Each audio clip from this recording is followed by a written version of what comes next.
খালেদা জিয়া উনি আসলে আমাদের কাছে শুধু একজন ব্যক্তি বা একজন নেত্রী নন। উনি আসলে আমাদের যে চলার পথ, আমরা যখন থেকে দেশকে বুঝতে শিখেছি, রাজনীতিকে বুঝতে শিখেছি, দেশের মানুষকে বা এই অঞ্চলের ভূ রাজনীতিকে বা বৈশ্বিক রাজনীতিকে কিছুটা বুঝতে শিখেছি, তখন থেকে খালেদা জিয়া আমাদের জন্য একটি চলার পথ, আমাদের এগিয়ে যাওয়ার পন্থা। কথাটি এজন্য বললাম যে যখন শহীদ রাষ্ট্রপতি জিয়াউর রহমান মারা যান, তখন আমরা অতটা রাজনীতি বুঝি না, কিন্তু ওনার জাদুকরী ব্যক্তিত্বের কারণে ওনার প্রতি একটা প্রচণ্ড ভালোবাসা আমাদের ছিল। আমি তখন এসএসসি পাশ করেছি, সেই সময়ে উনি চলে গেলেন এবং তারপরে দেখলাম যে তার প্রতিষ্ঠিত দলটি প্রায় ছিন্ন ভিন্ন হয়ে যাওয়ার জোগাড়। সে সময় খালেদা জিয়া তার হাল ধরলেন। একজন সাধারণ নারী, যিনি, হ্যাঁ, তিনি সেনাবাহিনীর পরিমণ্ডলে হয়তো সংসার করেছেন, কিন্তু বাংলার সাধারণ মহিলার যে সমস্ত গুণাবলী বা যে সমস্ত কথাবার্তা বা যে সমস্ত আচার ব্যবহার প্রতিটি তার মধ্যে বিদ্যমান ছিল, তিনি চলে এলেন রাজনীতির জটিল পরিমণ্ডলে। আর আমাদের ভিতর থেকে একটা অনুভূতি কাজ করলো যে একজন মানুষ যিনি সব কিছু ছেড়ে দিয়ে শুধুমাত্র দেশের টানে এত বড় একটা কাজে চলে আসলেন, তার পাশে না দাঁড়ালে তো চলে না। আমরা তার মধ্যে শুধু যে একজন মহীয়সী নারীকে খুঁজে পেলাম তা নয়, তার ভিতরে একজন দৃঢ় নেতাকে খুঁজে পেলাম এবং একজন অত্যন্ত মায়াময় মানুষকেও খুঁজে পেলাম। এই দৃঢ়তা এবং এই মায়াময়তার যে সমন্বয়, এটা একটা অসাধারণ ব্যাপার। আমরা ছাত্র রাজনীতিতে যুক্ত হলাম, ধীরে ধীরে তার কাছে অনেকখানি ঘনিষ্ঠ হলাম। বিএনপি তখন অতি ক্ষুদ্র দশা, ধানমন্ডি ২৭ নম্বরে একটি অস্থায়ী অফিস, ছোট একটি বাড়িতে। সেখানে প্রতিদিন সন্ধ্যায় আমরা ছুটে যাই ঢাকা মেডিকেল কলেজের ক্লাস এবং অন্যান্য কার্যক্রম শেষ করে, এবং সেখানে উনি প্রতিদিন আসেন, আমাদের সাথে কথা বলেন, দূর দূরান্তের নেতা নেতৃবৃন্দকে উনি উৎসাহ দেন, পথ দেখান এবং কি যেন একটা অদ্ভুত আকর্ষণ আমাদেরকে একটা পরিবারের মতো টেনে ধরে রাখল। তারপরে এরশাদ বিরোধী আন্দোলনের সময় দেখতে পেলাম তার দুর্দান্ত চেহারা, আপসীনতার যে কথা তার সম্পর্কে বলা হয়, সেটি ছিল এরশাদের নানা ধরনের প্রলোভন, দেশবিরোধী নানা ধরনের কার্যক্রম, রাজনীতিকে ধ্বংস করে দেওয়ার নানা রকম অপচেষ্টার বিরুদ্ধে আপসীনতা। তার মাধ্যমে আমরা আসলে এগিয়ে যেতে থাকলাম।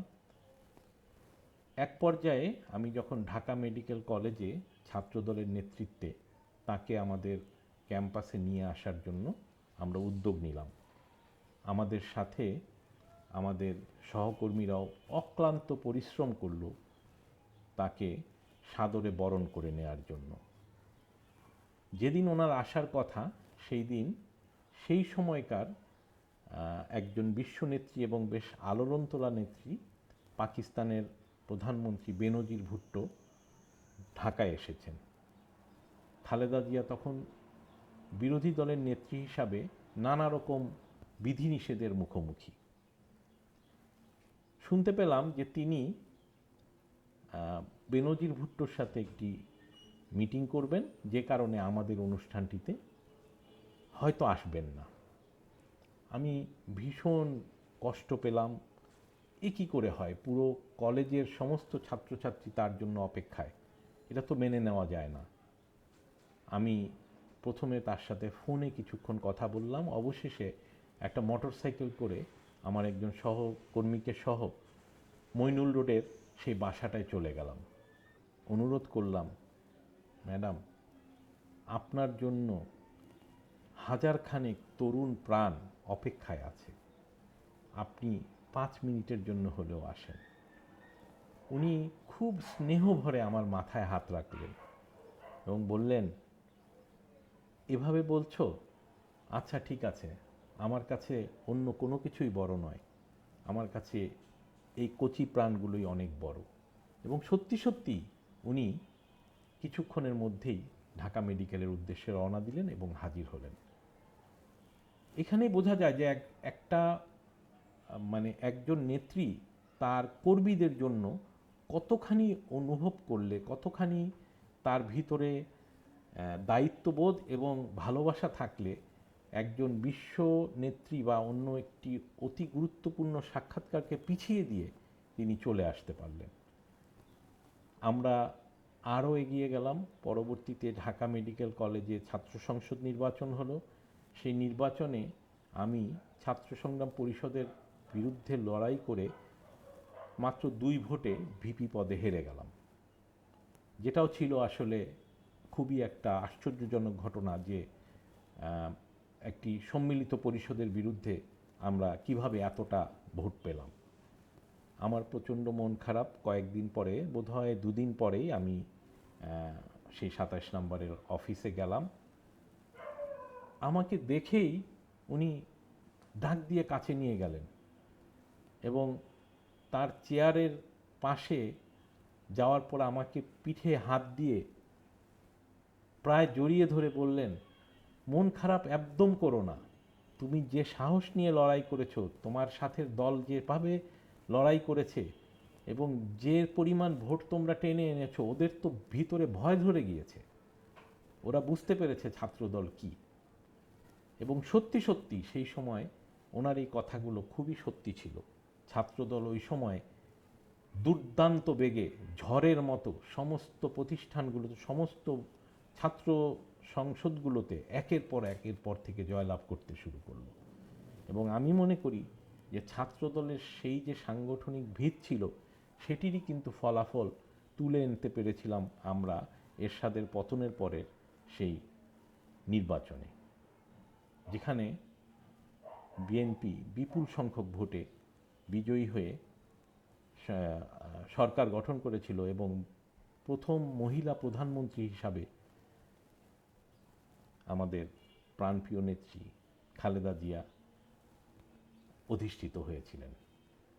তারপরেও আমরা বিভিন্ন সময়, বিভিন্ন পরিস্থিতিতে আমরা তার দৃঢ়তা দেখেছি, মানুষের জন্য তার ভালোবাসা দেখেছি।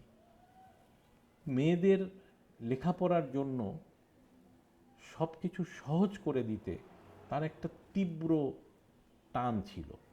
তিনি বলতেন যে এদেশের মেয়েগুলোকে যদি আমরা শিক্ষিত করতে না পারি, তাহলে আমরা এই জাতিটাকে উন্নত করতে পারবো না। এবং সেই জন্য তিনি, আপনারা এখন জানেন যে অনেকগুলো যুগান্তকারী পদক্ষেপ নিয়েছেন এই দেশটার জন্য। এই দেশের মুক্তিযুদ্ধের জন্য তার তীব্র ভালোবাসা ছিল। তার স্বামী ছিলেন স্বাধীনতার ঘোষক শহীদ জিয়া, যিনি এই মুক্তিযুদ্ধের অন্যতম বীর সেনানী, সম্মুখ সমরে যার অবদান পৃথিবীর বুকেই যে কোনো ধরনের যুদ্ধের ক্ষেত্রে একটি উদাহরণের মতো।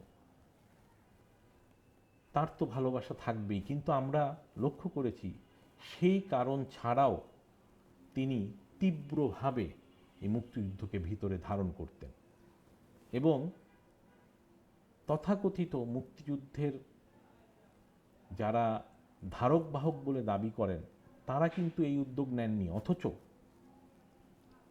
খালেদা জিয়া তার শাসনামলে মুক্তিযোদ্ধাদের জন্য আলাদা মন্ত্রণালয় করেছেন, তাদের জন্য, তাদের ভবিষ্যতের জন্য, তাদের সম্মান দেওয়ার জন্য, তাদের জীবনকে স্বচ্ছন্দ করার জন্য ব্যাপক উদ্যোগ নিয়েছেন। যার দেশের প্রতি এমন টান, যার শিক্ষার প্রতি এমন টান, তাকে তো আসলে ভোলা যায় না। শুধু এই দুটো ক্ষেত্র নয়, প্রতিটি ক্ষেত্রে পরবর্তীতে প্রতি সময় আমরা ওনার সিদ্ধান্তগুলোকে দেখেছি অত্যন্ত সঠিক। মনে হয় যেন উনি একজন ভবিষ্যৎ দ্রষ্টার মতো টাইম মেশিনে চড়ে বেশ কয়েক বছর এগিয়ে গিয়ে বুঝে নিয়েছেন যে এই অতীতের ঘটনাটা ভবিষ্যতে কি ফলাফল দেবে, এবং ঠিক সঠিক সময়ে তিনি সেই ভবিষ্যতের ফলাফলটিকে মাথায় রেখে বা সেইটিকে ইঙ্গিত করে তার সঠিক সিদ্ধান্তটা নিয়েছেন। এক অসাধারণ গুণ ছিল তার ভিতরে। তাকে হারিয়ে আসলে আমি জানি না বর্তমান সময়ের তরুণ সমাজ বুঝতে পারছে কিনা যে কি বিশাল ব্যাপক একটি চরিত্রকে আমরা হারিয়ে ফেলেছি। আসলে এক কথায় বলতে গেলে খালেদা জিয়াই ছিলেন বাংলাদেশ, আর বাংলাদেশই ছিলেন খালেদা জিয়া। মহান আল্লাহ তাআলা আসলে সম্মানীর সম্মান সবসময় রক্ষা করেন। তার যে পরিকল্পনা, সেই পরিকল্পনায় অনেক মহত্ব থাকে, অনেক রকমের পরিকল্পনা থাকে যেটি আসলে আমরা সাধারণ চোখে বুঝতে পারি না।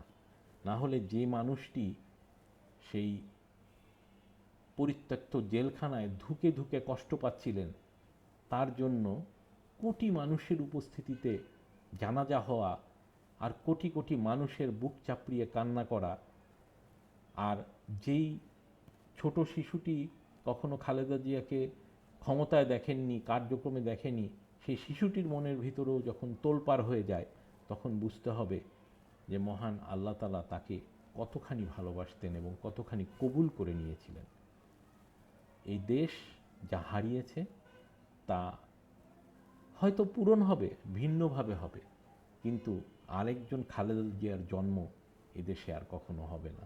আমাদেরকে এটা জানতে হবে, বুঝতে হবে, এবং সেই জন্যই উনি যেভাবে চলেছেন, যেভাবে বলেছেন, আমরা যদি এই প্রজন্ম এবং আমাদের ভবিষ্যৎ প্রজন্ম সেভাবে ভাবি, সেভাবে চলি, তাহলেই আমরা এই দেশটাকে স্বাধীন সার্বভৌম হিসাবে বিশ্বের বুকে একটি শক্তিশালী সবল রাষ্ট্র হিসাবে প্রতিষ্ঠিত করতে পারব।